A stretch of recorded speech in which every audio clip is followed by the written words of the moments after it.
Dear beloved Muslims, Assalamu alaikum wa rahmatullahi wa barakatuh. Assalamu alaikum. Please turn off all cell phones until after Jumah, please. Thank you.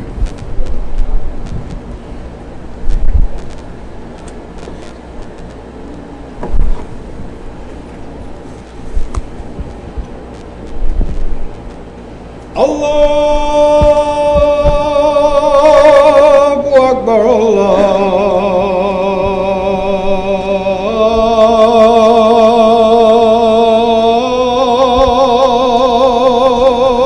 Akbar. The Musa. Ta'ala. Allahu Akbar,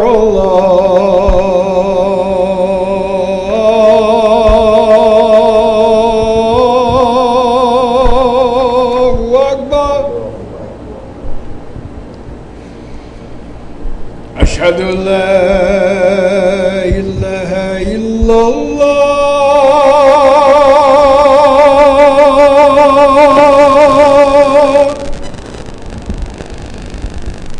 أشهد أن لا إله إلا الله Okay, you got 138 pac-man from around the world, so kind of look up at the camera and greet them too. Okay. So that's a 145. أشهد أن محمدا رسول الله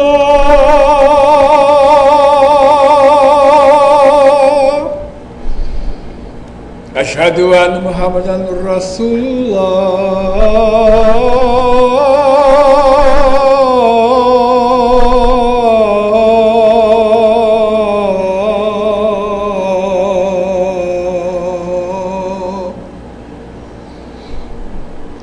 حي على الصلاة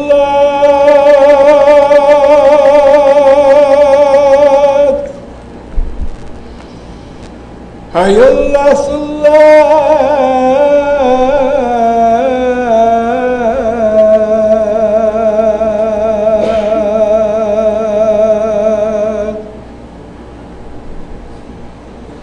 حي على الفلاح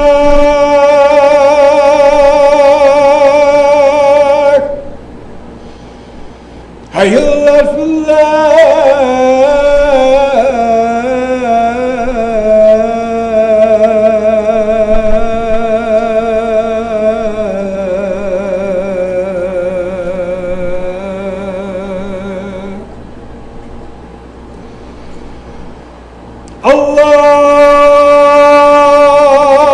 الله أكبر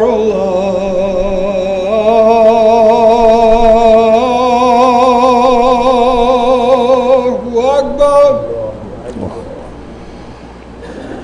لا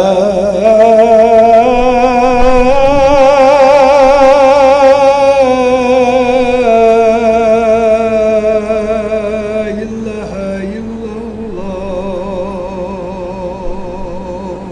La ilaha illallah Muhammadur Rasul.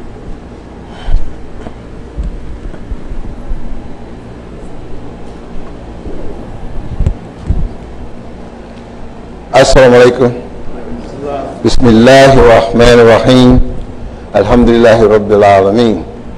Ashhadu an la ilaha illallah wahdahu la sharika lah wa ashhadu anna Muhammad abduhu rasuluhu. Alhamdulillah. Alhamdulillah alladhi ba'atha fil ummiyyin رسول منهم يتلو عليه آياته ويزكيهم ويعلمهم الكتاب والحكمة. الحمد لله الذي يهدي من يشاء الصراط المستقيم. نحمده ونصلي على سيدنا محمد رسوله الكريم ختم النبي ورحمة العالمين. أشهد أن لا إله إلا الله وحده لا شريك له وأشهد أن محمد عبده ورسوله. قال الله تعالى لم يكن الذين كفروا من أهل الكتاب والمشركين منفكين حتى تأتيهم البينة. رسول من الله يتلو صحفا مطهرة فيها كتب قيمة. صدق الله العظيم. أما بعد. My dear beloved people, Muslim brothers and sisters, we're so thankful to be here today on the day of Yom Jumah, and we'll begin with the salutation that is universally accepted by Muslims all over the world, where we We give praise and thanks to Allah, alhamdulillah.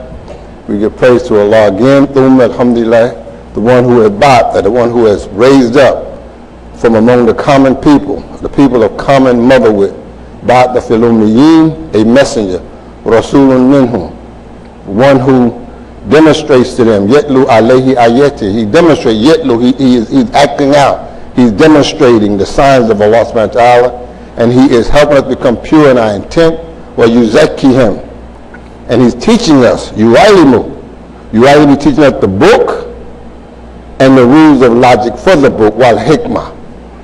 Praise be to Allah, the God and evolver of all systems of knowledge.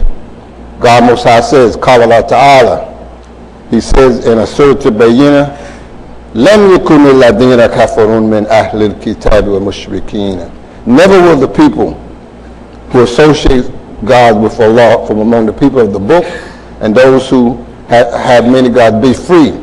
Munfakkina hatta ta'tiyahumul bayyinah, until they come to them the clear demonstration.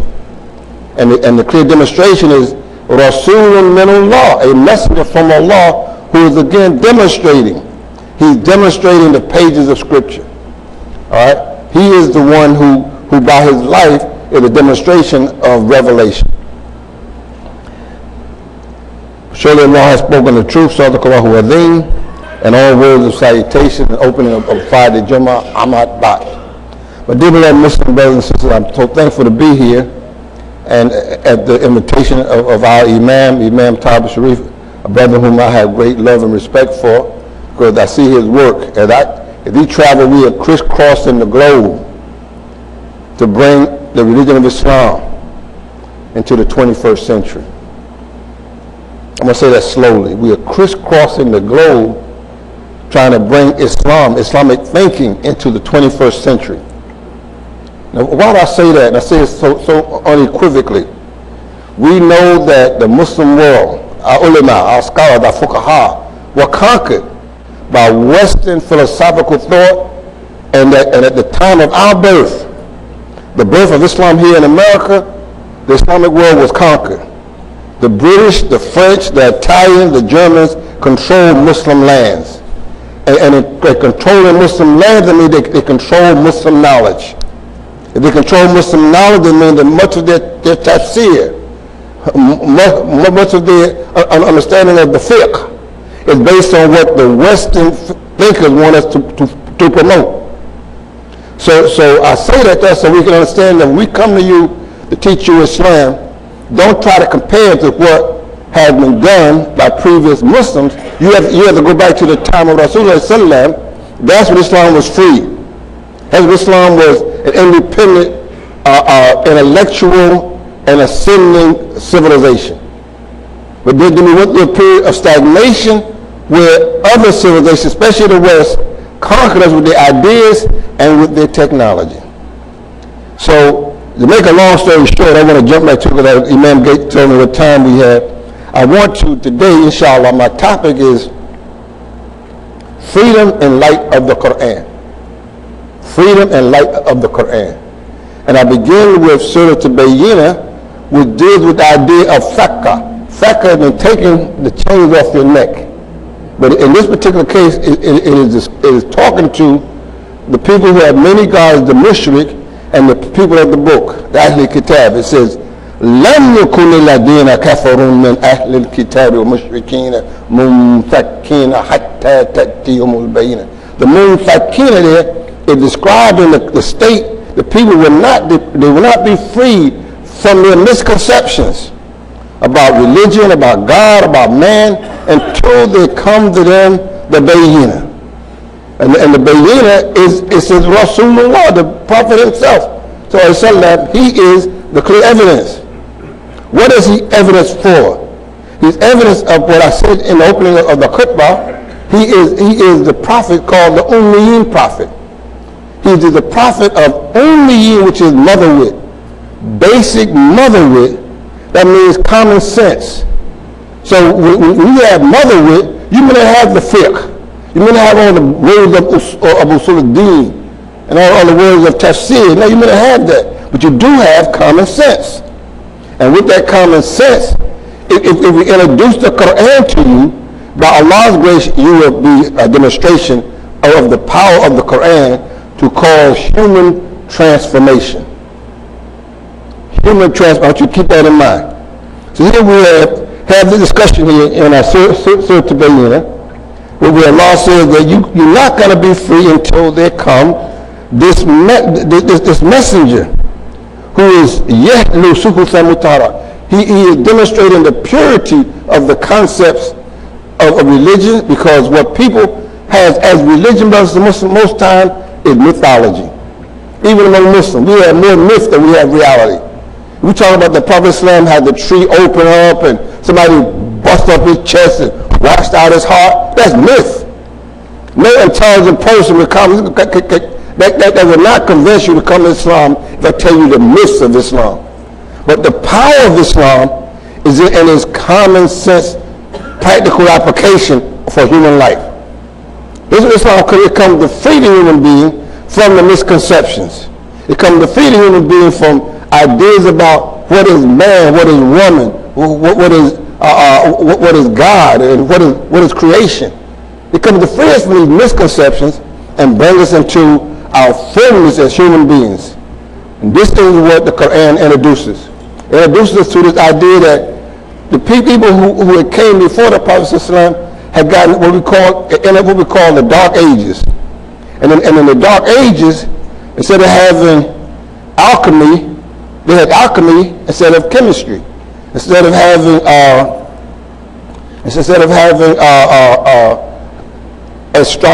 astronomy, they had astrology. And then we had this idea that, for example, in alchemy, they say if you take base metals and do some chance over it, you can turn it from lead into gold. And they took the idea that if you follow certain stars, it will control your behavior. So they have astrology rather than astronomy. Islam comes and establishes that no, the human being is put on earth by Allah subhanahu wa ta'ala to be the evolving hand of God. And what do I mean by that? Creation is brought to a certain point. Allah subhanahu wa ta'ala then gives to the human being free will. That free will allows you to go out now and you can advance the creation. I mean what? That this is wood. Right? But someone saw that he could take, in fact, you know this is right here?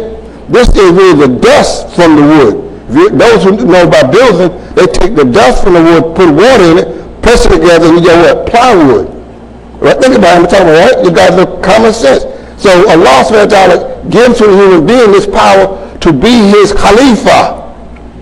Khalifa, and he's going to advance creation and be the agents of God advancing his plan. His plan is to make creation better and better. But someone came along and said, you ain't worthy of this. I'm going to give you mythology. Instead of giving you scientific knowledge, I'm going to give you mythology. And you got to come away from seeing religion as a tool to advance the human being. You see, religion becomes a tool to oppress the human being. So you begin to oppress women. The first thing they oppress women. Why? Because they know that if you can keep women ignorant, you keep that society ignorant. In fact, I just left a graduation of a group of Muslim women lawyers from around the world. Right, they were at this program just this morning. And to see these young people now expanding their mind and being able to see that these definitions, even for man and woman, have been that of someone who has conspired against the very family of man. Because how can you fight Satan and you got man and woman, you got tie one hand behind your back and lock down your women? You can't win. No wonder you lose it, because the hand that rocks the cradle shapes the world. So if you have ignorant women, what you going to have? Ignorant children. So here Allah subhanahu wa ta'ala, he gives us revelation that defines the human being beyond the maleism, beyond the femaleism, to see that nafs is what is going to give you. You develop that nafs, which is the seat of both your spirituality and your intellect. Your fujur and your taqwa. These are in your very soul. So this has to be freed. And how are you going to free except by revelation? So Allah subhanahu wa ta'ala says, He gives us, and now I'm going to use what I'm going to be doing here today, inshallah, of tafsir of Qur'an bil Qur'an. I'm going to pull some ayah from other parts of the Qur'an to explain what I'm talking about in another part of the Qur'an. For example, Allah says, لَمْ يَكُنِ الَّذِينَ كَفَرُوا مِنْ أَهْلِ الْكِتَابِ وَمُشْرِكِينَ مُنْفَكِّينَ حَتَّى تَأْتِيَهُمُ الْبَيِّنَةُ وَرَسُولٌ مِّنَ اللَّهِ يَتْلُو صُحُفًا مُطَهَّرَةً. And then that's in Surah to Bayyinah, which is the 98th Surah of the Quran. Then in Surah entitled The City, with the ballot, Allah says, وَمَا أَدْرَاكَ مَا أَقَبَ. What will make you comprehend what the uphill road is? We're fighting against elements that want to keep the human being away from this God-given role of being His Khalifa, this extending the plan of God in creation. And so Allah subhanahu wa ta'ala, I'm skipping down, I'm going to come back inshallah. It says, and what will make you understand what this road is? It says, Fakku Raqabah. Now this is where the tafsir comes in. Fakka means to free too. It is the verb form of munfakina, which is the noun form. Right? Munfakina is the same word. For those who know Quranic Arabic know what I'm saying. But here it says a demonstration that you understand the uphill battle that you're going to be engaged in this human liberation movement. Means you're going to take the chain off the neck of the slave. And who are these people who have this thing on them? This chain on their neck? It says, "Al-it'amun fi yawmin di mashgabi." He says, to take the chain off, you got to feed in a day of privation, a day of starvation. But what are they starving from? They're starving from wisdom from the Word of God that inspires the human being to live up to his full potential. Yes, they're reading the Quran. Yes, they're reciting. They're becoming hafiz. But we're falling further and further behind the world. Everybody's advanced. Give, for example, just recently some of our brothers who are supposed to be learning in religion, I'm talking about people in Saudi Arabia, they just now in 2018 allowed their women to drive a car. All right? But there's a big issue here. How many Muslim nations of the 1.6 billion make a car? Think about it. They're not being the Khalifa. They are falling out of the race of advancing human society because they've been so concerned about oppressing their women that they forgot that there is competition with the non-Muslim world. Right? So it says feed in the day of privation. Those who are most starved are the Muslim Ummah. We are starved for how do we get the benefit from this revelation? God says, again, Tafsir Qur'an bil Qur'an, Iqra bismi rabbika alladhi khalaq. Read the material scheme, Iqra bismi, and see how your Lord, khalaq al-insana min alaq, the one who created the human being. Not just your biology, brother. He says, it's not just your biology, but your intellect. He creates your intellect from a leech, a tendency. You leech on the thing, you hold on to it, you try to nourish from it. Iqra wa rabbuka akram. Read, and your Lord is most generous. Look at how the creation has fed all our desires, all our interests have been satisfied if we know how to read the creation. So if you're feeding in a day of starvation, and people are starving from how to take the Word of God and translate it into real human existence. All right? Fakku Raqabah. All right? Al-it'amun fi yawmin di mashgabi. And then it talks about another group. He says, Yatim and dha matarabi. He said, and those who are poor and dispossessed, who are what? Makka they are near to you. We have a tendency sometimes, brothers. This is great guidance for us.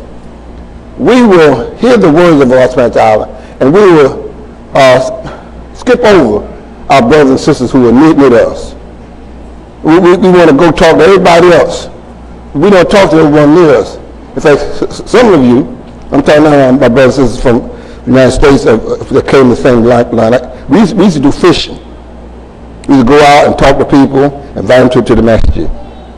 No, we don't. We have picked up a bad habit that we got from our brothers who come from overseas. They don't do dawah.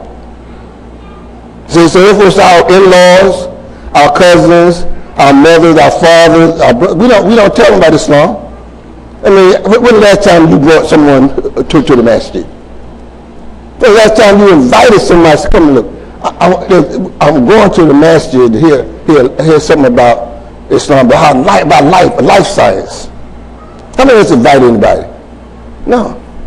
We got to a point, astaghfirullah, God forbid, we stopped feeling the need to help, as we used to call it, raise the dead. What happened? We did not become free in our own slavery. He says, and then here is the clincher. Oh, inshallah, I'm trying to stay within the time. He says, al miskin and dah matarabe. Miskin is translated most times as poor, the poor. But miskin comes from the word sakada, to cut. When we look at the condition of the Muslims here in America and throughout the world, we've been cut off from some vital knowledge of how to go from dust to industry. Al-miskinin da matarabit. And the translator, most times, look at most of the translators, and the poor down in the dust. No. Those who are in the material reality and can't put the dust together to make industry. Like the man who took the dust from the wood and made plywood was able to take what dust, put water with it, press it down, boom. In fact, most of the furniture in your house now is plywood. It's not real wood. Right? So here we are, but now let's apply this to us, brothers and Muslims. Living in America, we live in a land of plenty. All right? We say we got the greatest religion. Islam is so great. And many of our brothers and sisters who come overseas are living in a contradiction in life. If Islam is so great, why do you leave your country to come here? All right? You can hit a van, you go to the masjid 5 times a day. Something must be, you cut off from something. You come here now, and you trying to convince us that you got the light. Right? You tell, oh, brother, Islam must do this way, this and that. I'm just showing you how the conflict and contradiction. Here we thinking now, they must know what they're doing. Because even though we spend years and years trying to tell people don't eat pork, they say, I saw some real Muslims selling pork at the 7-Eleven. Right? So here we are. So we said, baby, hold something wrong. So if we have a choice, look again at the Qur'an and see where the Muslims have been cut off from those vital knowledge that would help them establish Islam in the very land that we call the Muslim world. To free the slave. Because if you got all this knowledge and all you can teach us about how to make wudu, show me how to take this Islam and get my share of this American life. Now you're telling me something. I believe in God. I believe in God. And what I call him, Allah, Jehovah, Jesus. I know that. I got that down paper. I pray all the time, whether on my knees and sajda. I know how to do that. What I haven't been able to do is take my religious belief and transfer them into my reality of my living. Whilst from generation to generation, I've been poor. Yet I'm one of the most religious persons on this earth. It says, let's go back now. Let's go back now to Surah Bayyinah. لم يكن الذين كفروا من أهل الكتاب والمشركين منفكين حتى تأتيهم البينة. You're not going to be free until come to you the messenger. And Prophet Muhammad said, let's go back to Prophet Muhammad said, who are the بعث في الأميين? He was the prophet of common motherhood. When you come to Islam and you leave your common sense, you can't function because the revelation comes to complement your common sense with divine guidance to take you on to your destiny as a Khalifa in the earth. But if you leave your common sense, you have rituals, you have all kind of external demonstration, but how often have you seen, we do it every year, when we even invite a brother who's a Hafiz to come for the month of Ramadan and recite the Qur'an to us. He don't have no skills other than that. He can't even get a job here except us giving him sadaqah. If you got the Qur'an, you should be able to call a polymath. You should be able to science, math, Qur'an, business. You're supposed to have all these skills because you have the Word of God. Let me stop on that. I know some of these get uneasy with that because you're thinking that the brother can recite the Quran, but no, can he yetlu alayhi ayati? Can he demonstrate it? It's what God tells us in the Quran. Not can he recite it. Because today I got on my phone, I got about 20 different hafiz on my phone. I can put them up, and this morning I listened to Sheikh Khalil Mahmoud al-Husari. When I listened to Surah Al-Kaf. Maybe I may listen to Abdul-Basit. I may listen to whoever I want to listen to. So the technology for listening to Quran is given, but that's given. But the application is relying on those who started with simple motherhood. And so the Quran, I'm going to conclude this point, it says, ثُمَّ كَانَ مِنَ الَّذِينَ آمَنُوا وَتَوَاصَوْا بِالصَّبْرِ. Those who believe and admonish each other to be patient. وَتَوَاصَوْا بِالْمَرْحَمَةِ أُولَٰئِكَ أَصْحَابُ الْمَيْمَنَةِ. What is the saying this brother very clearly this? God is telling us to be patient. Why? When we go back and look at the Prophet ﷺ, what did Allah give him? Did he tell him, okay, you got the revelation now, send some brothers over to Persia, since they know about religion, since you Arabs don't know, and get these Persians to come teach you the revelation. You don't know revelation. The Arabs never knew.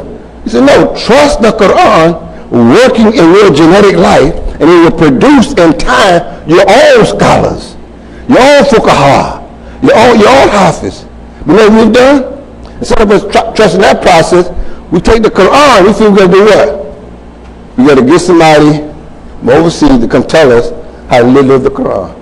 Did the Prophet do that? He said, I don't know about religion. Let me send somebody down to Abyssinia and have them send some sheikhs over to teach us more about religion. We don't really know. We're people of the desert. No. He trusted the Word of God. He trusted the Quran. And he made it by teaching the Quran to the people. In time, the Quran will produce, as long as the people remain what? With common sense, practical knowledge, men and women working together to build the Ummah of Islam. He said, these are the ones who are the people of conscious of the right hand, Yameen, those who are of the conscious right hand, the ability to work in the material world and demonstrate the revelation of God. We ask Allah, رَبَّنَا آتِنَا فِي الدُّنْيَا حَسَنَةً وَفِي الْآخِرَةِ حَسَنَةً وَقِنَا عَذَابَ النَّارِ. Our Lord bless us with the best in this world and the best in the hereafter, and protect us from hellfire. Let's ask Allah for forgiveness.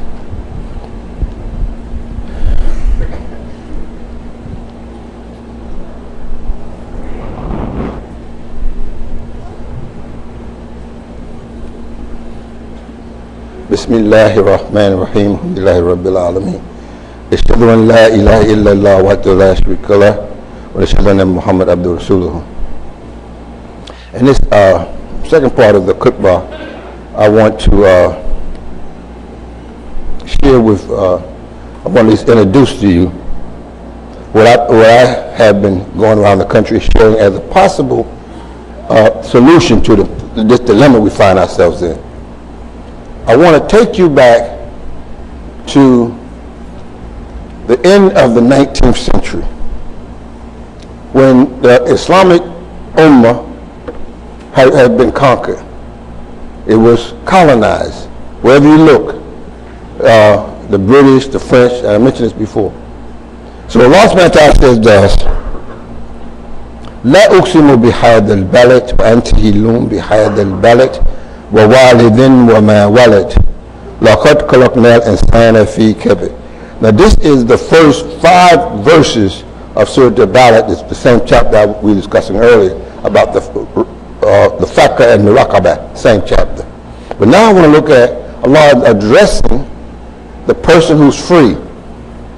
The person who's free. Allah says, He declares by the land, at Balad, and as we translate it as the shared freedom space. This earth belongs to Allah. We all share it by Allah's decree, the shared freedom space. And it says, when you are a free person, you are a citizen, in other words, of the earth, really, of the ballot. And this goes from you to your children. وَوَالِدٍ وَمَا وَالِدٍ. However, it says, لَقَدْ خَلَقْنَا الْإِنسَانَ فِي كَبَدٍ. Without a doubt, we have created a human being in an environment of struggle. That means that, yes, you are free, but everybody else is free. Right? Now, I want to give you a scenario of what happened in the history of humanity that we should really take note of. Is there any evidence that we can think of, this on top of our head, of people being lost from history and then return to history to become the leaders of the freedom movement? Can we think about one? Well, there's one that we need to think about. At the end of the of the 19th century, in 1877, the European powers met in Berlin and decided how to divide up both Africa and the Islamic world. There was no Pakistan, you was part of India, and the British controlled India. Egypt and Sudan, you were under the British. In order for you to go to school, you went to a school controlled by the British. In Africa, most of the French, so for a lot of our brothers and sisters from Africa, you speak French. All right? So even though you still practice Islam, but you practice the rituals of Islam. Islam was no longer considered a political power that exerted the human rights that are established in the Qur'an.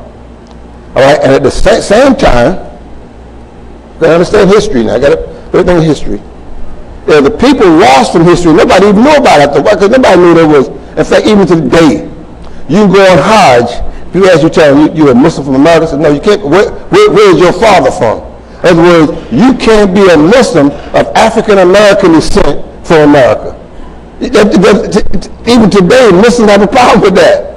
I was at a conference, and so Imam would tell you the same thing. I was at a conference in Abu Dhabi, and they kept asking me, say, Imam, where is your father from? You know your Quran, you know this thing. Where? I said, I am a student of Imam Wafdi Muhammad, and then before that I was a student of the Honorable Elijah Muhammad.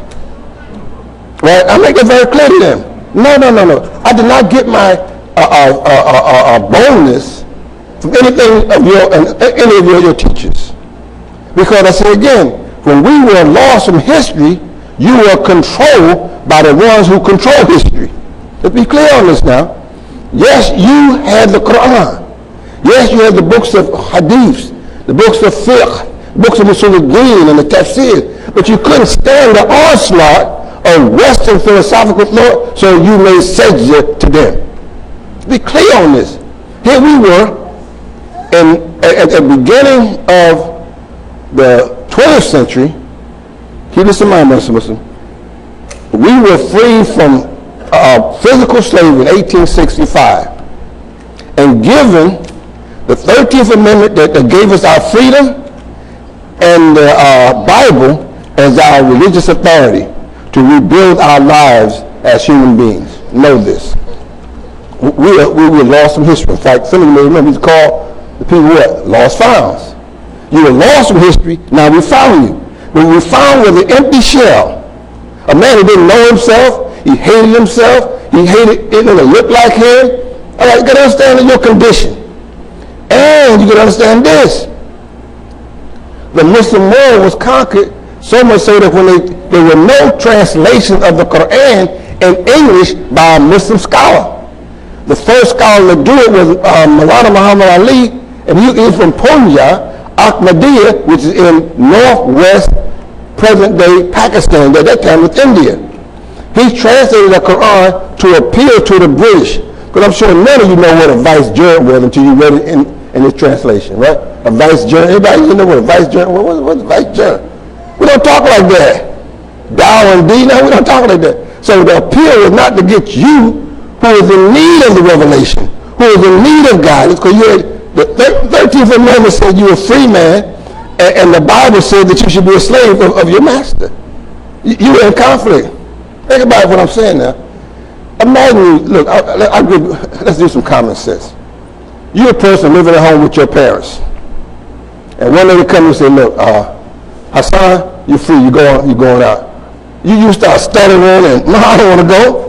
So that doesn't matter, a human being, one person, told you you're free. Brother, you're free to go. Freedom means I'm off of myself. I can go out here and film on my own. How are you going to do this? So imagine the whole people in 1865 put out from physical slavery told you free. What can they do? You know most of them did? Went back and said, look, I'll work for you for sharecropping became the order of the day. Right? You can understand what the Muslim world said there were no ambassadors coming from Africa, Asia. And look, these people, some of them are Muslims. We want to teach them the ways of their forefathers, some of the great tradition of Islam, so they can reestablish it. Nobody did that. I'm saying nobody did. In fact, we lost. All right? But now we're free standing around. Which way to go? It's 1917. The Qur'an is translated by Maulana Muhammad Ali. 1930, somebody come and tell us something called a stranger, tell us what Islam was. We had no way to govern or gauge what he gave us. He told Yaqub's history and mothership. Yeah, that's it for us. We believed it. You know why? We did not have an intellectual mizan to balance what was being said. All we knew that it freed us from white supremacist thought. Let's not forget where we are. We're in America, brothers and sisters, where we were dominated. We were cut off from our humanity, and we're trying to reconnect, and we're trying to get away from the Bible, but we don't know no Quran. We couldn't read. First of all, Arabic, forget it. English, for most of us forget that too. We couldn't read English. All right, think about what I'm saying. Finally, in 1934. Abdullah Yusufali, he translated the Quran in English. And he's considered, we're called an Orthodox Muslim. That should be, to an intellectual person, that's an alarm. You know why? Why would the Muslims allow our identity to be given by Greek? That was a sign to the thinkers that this religion is conquered by us. Because they identify what is true Islam, not Sunni Islam. It was called Orthodox Islam. Let me remind you over there. So finally, after we wrestle with this mythological teaching in the Nation of Islam, we got, as I always tell brothers, you can only be free if you go back and look at your whole history. Don't leave nothing out. Acknowledge how far you've had to come.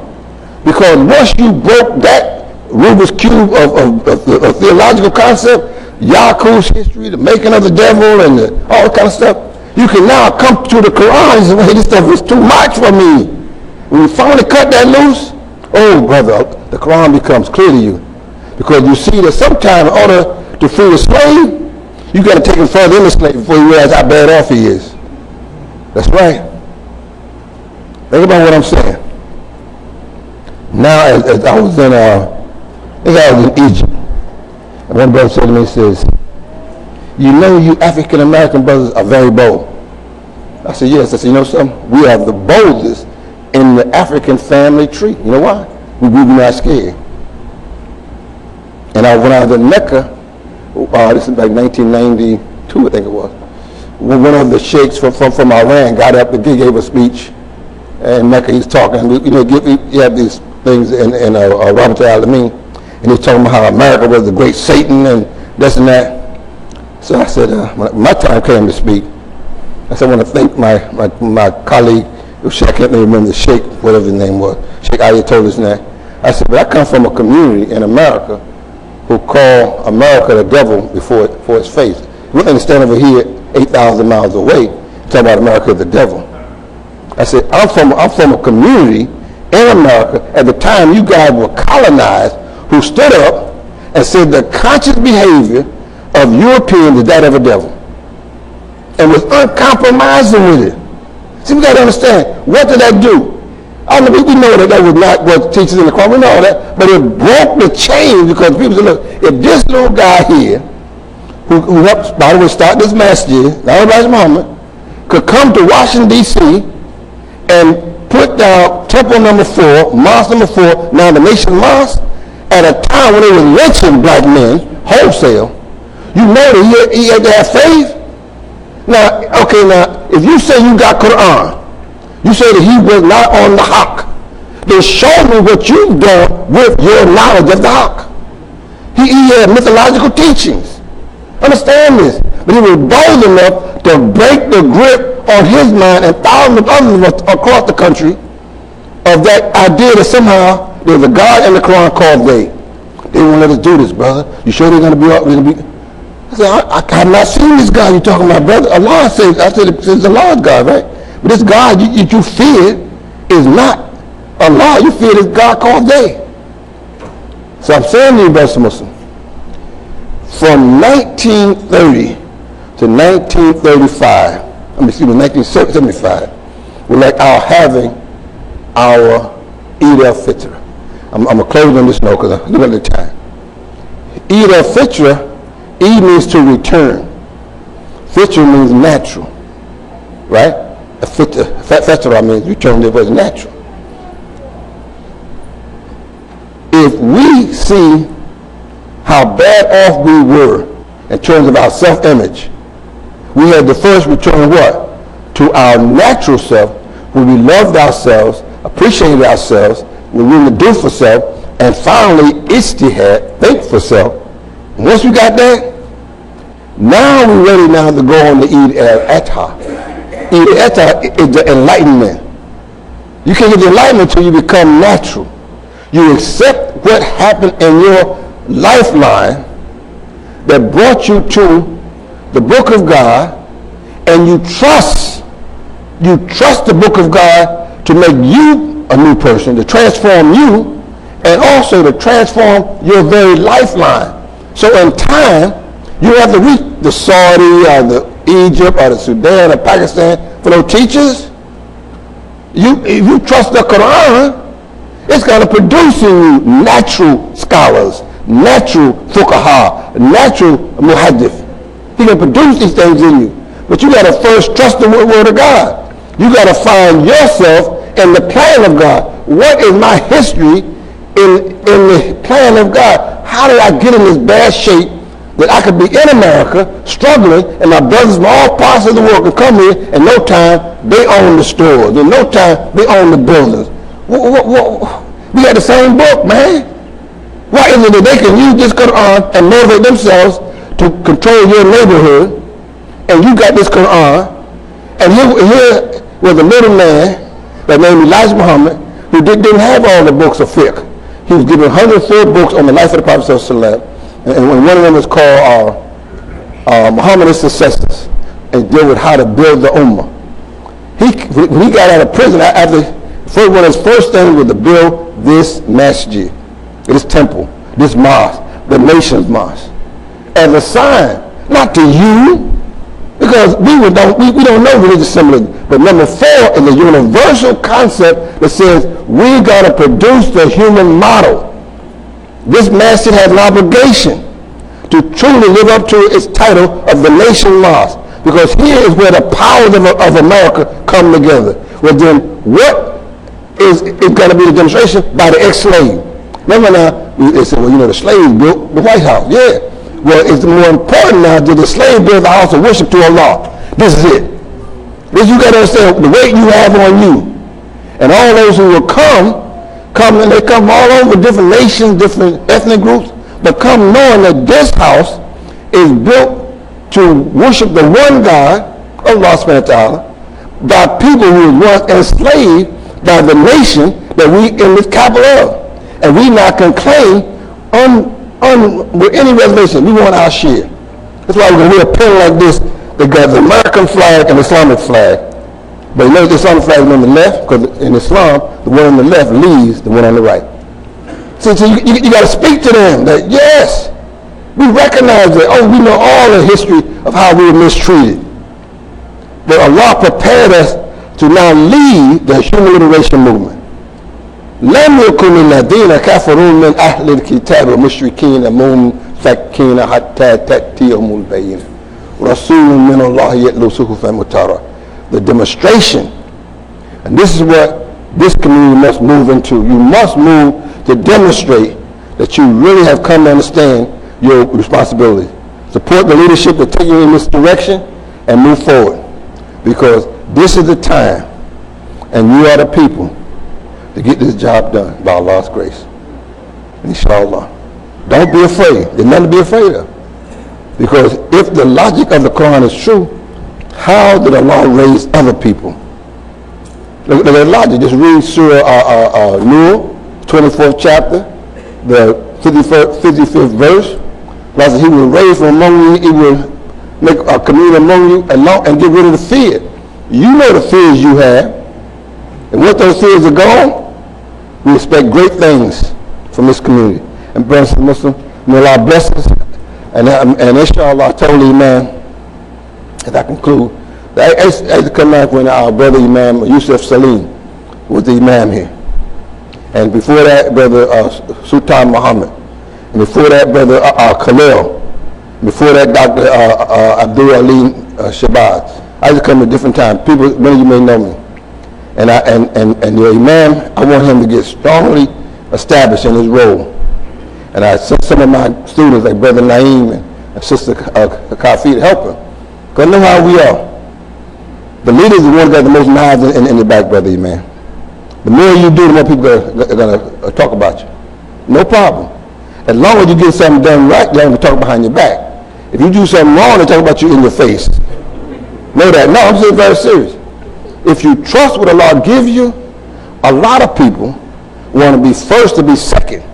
They want you to go out first. If you make it, they'll run and claim they were first. To my brothers from different parts of the world, we know who you're talking about. All right? But if you are successful, know that Allah is with you. And give all praise and thanks to Allah.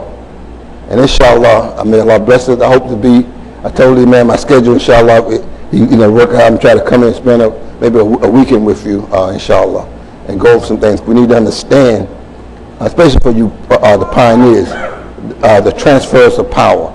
We got to feel comfortable passing on our legacy to brothers like our Imam, all right, and brother Imam Naeem and others. We got to feel comfortable knowing that they understand that what I just gave you, that line of purity. Don't leave anything out. If you start trying to claim that you just woke up one morning and became smart, that don't work. You didn't just learn this song. There was a process, and it goes back to the Honorable Elijah Muhammad. If you can't give him credit, then you're living a hypocritical life. Because somebody had to break the chain. Because I gave you an example. Go read it yourself. The Muslim world were conquered. They couldn't do it. So keep that in mind. And Allah bless us all. Aqimus salah. Allahu Akbar. Allahu Akbar. Ashhadu an la ilaha illallah. Ashhadu anna Muhammadan Rasulullah. Yes, sir. Move that. Okay. God, come to salat. God, come to salat. Allahu Akbar. Allahu Akbar. La ilaha illallah. Almost. Straight in the line, straight and even, no gaps. Stove. Mustaqimu, utaylu, straight in the line, straight and even. Oops, sorry, step on this. The man just up there, sorry. Straight in the line, straight and even, no gaps. Stove.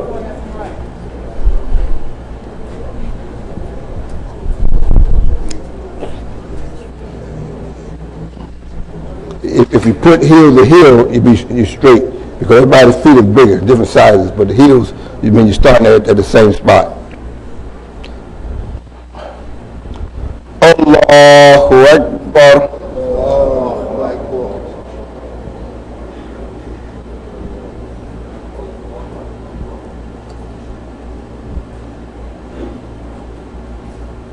Bismillahir Rahmanir Rahim.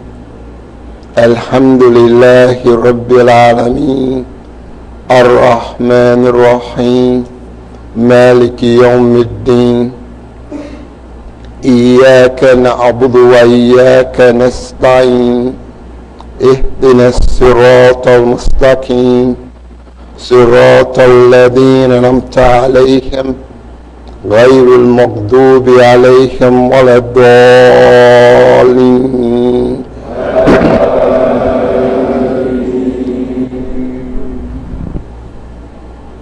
بسم الله الرحمن الرحيم لم يكن الذين كفروا من أهل الكتاب والمشركين منفكين حتى تأتيهم البينة رسول من الله يتلو صحفا مطهرة فيها كتب قيمة وما تفرق الذين أوتوا الكتاب إلا من بعد ما جاءتهم البينة وما أمروا إلا ليعبدوا الله مخلصين له الدين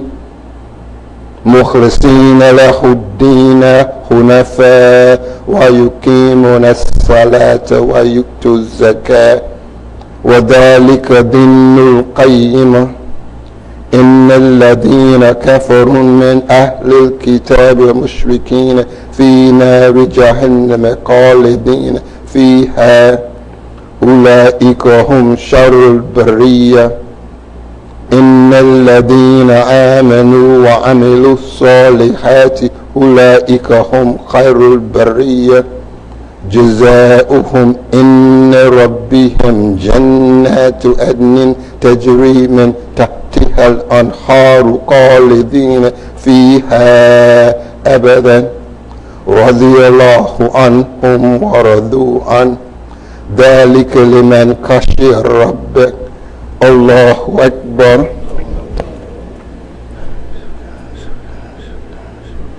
سمع الله من حمده الله أكبر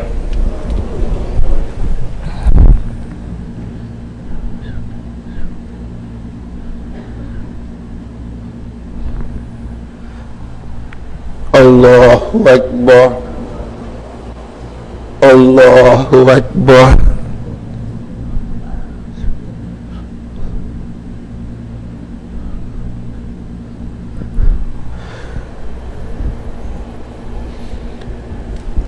الله أكبر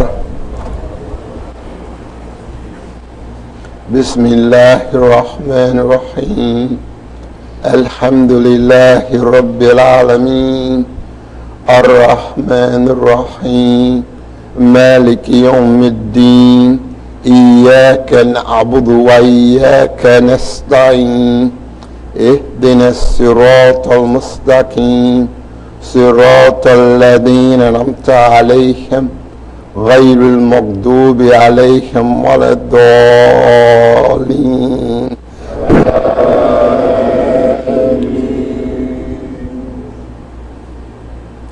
بسم الله الرحمن الرحيم لا أقسم بهذا البلد وأنت حل بهذا البلد ووالد وما ولد لقد خلقنا الإنسان في كبد أيحسب أن لم يقدره عليه أحد يقول أهلكت مالا لبدا أيحسب أن لم يراه أحد ألم نجعل له عينين ولسانا وشفتين وهديناه النجدين فلاقتحم العقبة وما أدراك ما العقبة فك رقبة أو إطعام في يوم ذي مسغبة يتيما ذا متربة أو مسكينا ذا متربة ثم كان من الذين آمنوا وتواصوا بالصبر وتواصوا بالمرحمة أولئك أصحاب الميمنة والذين كفروا بآياتنا هم أصحاب المشأمة عليهم نار مقصدة الله أكبر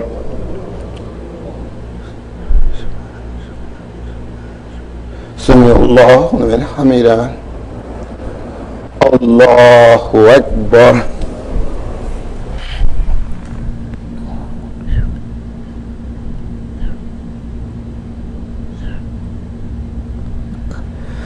الله أكبر Allahu Akbar.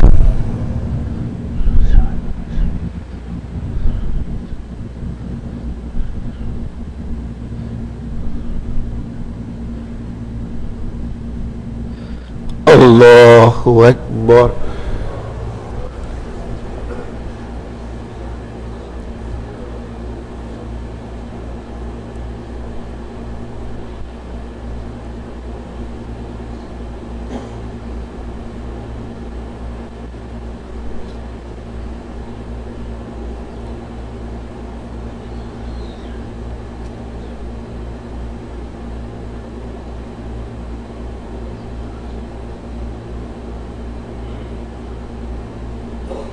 Assalamu alaikum rahmatullah. Assalamu alaikum rahmatullah.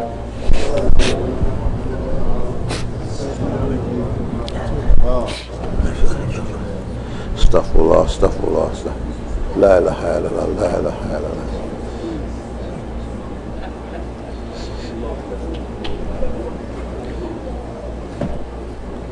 Takbir!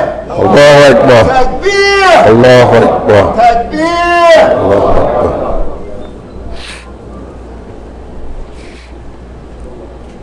La ilaha illallah. Thank you, Brother Imam, for inviting me down. May Allah bless you. Give me some minutes. Yes, sir. Here you are. Sorry. I didn't go too far over. Assalamu alaikum. I want to thank our Brother Imam, Abdul-Aleem from Philadelphia. I want to also let you know that we have his book fresh off the press, Quranic Reflections. It's downstairs, hardback book, elaborates much more on what he was speaking about today and puts it in a dynamic perspective. Quranic Reflections, get it downstairs, $25 downstairs, hardback book from my brother. And we're going to have him come back in the future to do some workshops and seminars. Also, he mentioned Imam Yusuf Salim. I want to let you all know that Imam Yusuf Salim and his wife Miriam, they're celebrating their 50th anniversary this weekend. And so we congratulate them. We thank Allah for them as well. Also, Imam Abdul-Aleem set us up for this weekend because we're having our community meeting. And a lot of things he talked about, we're going to be building on those concepts in that community meeting. So make the meeting 10 o'clock. We're going to have brunch. And the meeting starts at 11 o'clock sharp, and we'll get into details, transparency, and let you know what we're doing, how expansion is coming along, etc. So hope to see you this weekend on Sunday. I'm going to turn it over now to Commander Lyndon Bilal to do the rest of the announcements. You good? Assalamu alaikum. Don't forget your zakat, your sadaqah on the way out. There's these baskets going around. Every time you make salat, there's an effort to put $1 in that basket to help with our expansion, inshallah. This Saturday, there's going to be family game night, 4 to 6 p.m. Everyone is welcome. Bring the children and enjoy family game night this Saturday from 4 to 6 p.m.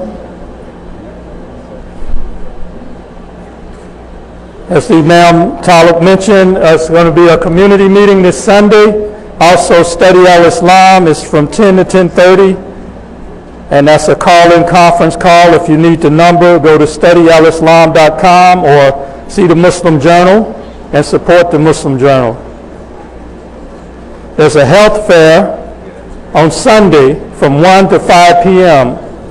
It's the second annual community health fair. Please support that.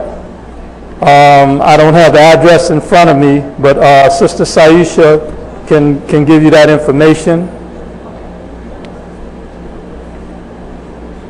Keep in your prayers the sick and shut in and visit them as well.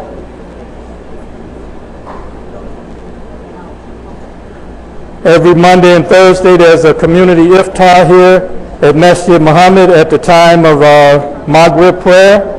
So all are welcome.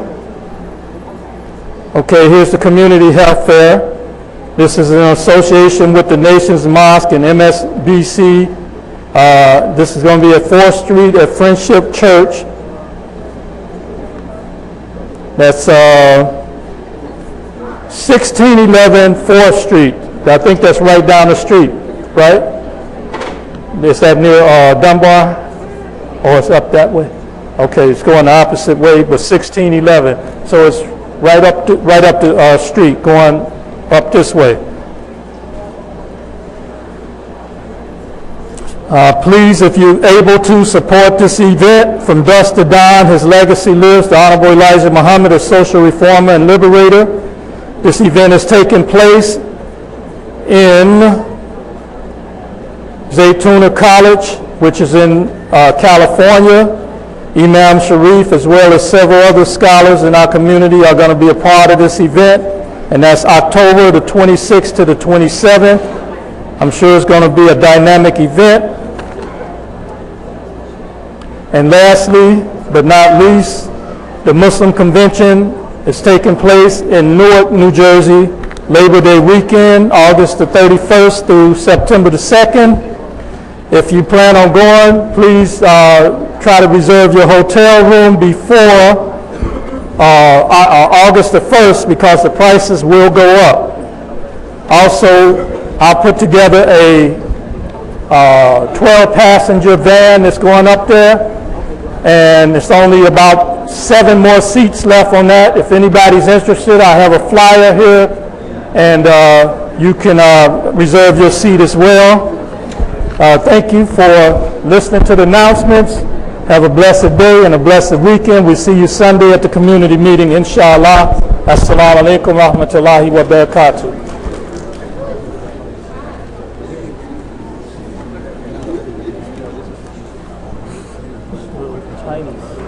I know